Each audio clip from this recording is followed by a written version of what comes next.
Nigeria is not great now. We're talking about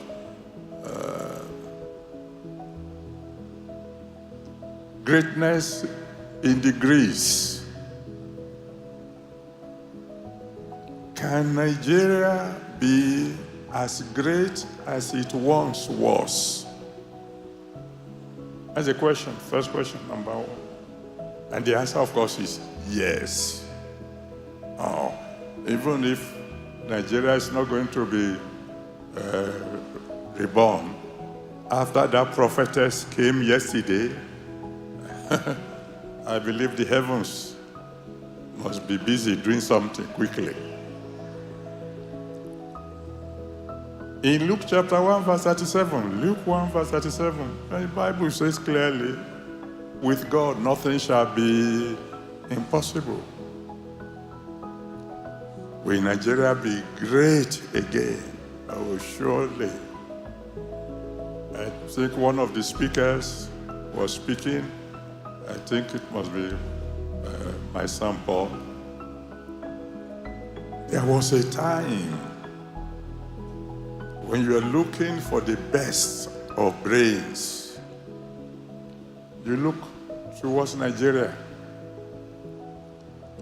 Do you know that there was a time that the chief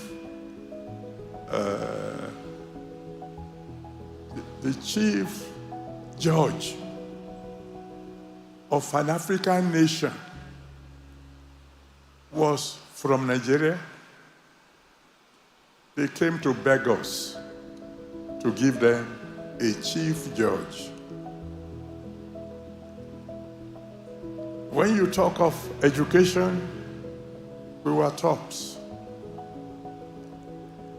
When you talk of prosperity, there was a time when Nigeria was almost choked by migrants. I'm sure some of you will remember that unfortunate incident when we had to ask people from Ghana to go. That's where you got the name for that bag that is called Ghana Must Go. Oh, yes. There was a time migrants were coming from India to Nigeria because 1 Naira was equal to 50 rupees. So how do you know? Oh, because I'm a member of the Indian Mathematical Society. And we had to pay to be a member. And I knew how much it cost. There was a time Nigeria was so rich that the saying at that time was, our problem is not money. Our problem is how to spend it. Can you believe that? There was a time the Naira was so strong, that when we wanted to travel abroad, the maximum you are allowed to take out was 500 Naira. And you convert that 500 Naira, it became $800. Oh, I'm telling you the truth. We've seen it. We were part of it. Can it happen? Oh, sure. With God, nothing shall be impossible. The question is, question number 2, will God be willing to help us bring it to pass? Oh, yes. Why? Because it doesn't change. Malachi chapter 3, verse 6. Malachi chapter 3, verse 6, he said, I am the Lord. I change not. That's what God said. And he gave an illustration of what he can do with nations. In Ezekiel 37 from verse 1 to 14, Ezekiel 37 from verse 1 to 14, he said, you know the story about the dry bones in the valley.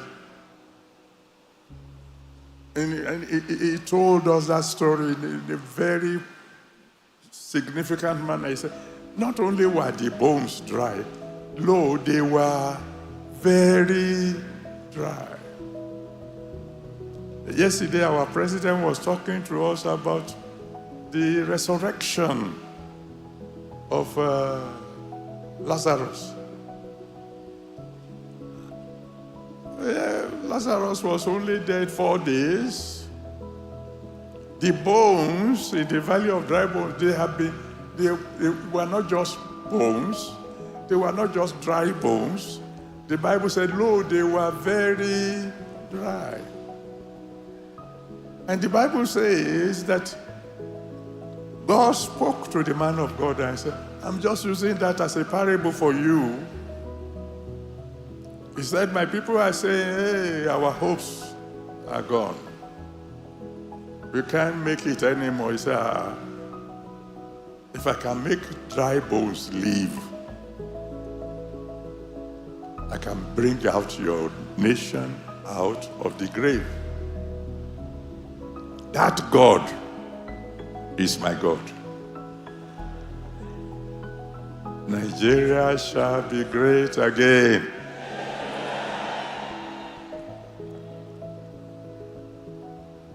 Has he done it before? Oh, yes.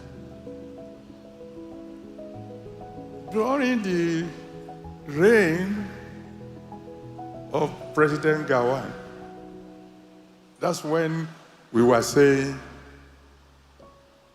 our problem is not money. Our problem is how to spend it. I mean, God prospered us so much. We told, was it Ford Foundation at the University of Ibadan, that they can go now. We don't need their help anymore. It happened in my lifetime. The government gave what they call Udoji Award. They paid everybody so much money that many of us who never thought we could buy a television set had excess money. You go to the market in Nigeria in those days, you couldn't even find a television set to buy. We've bought it all. Farmers in my village began to buy generator sets. It was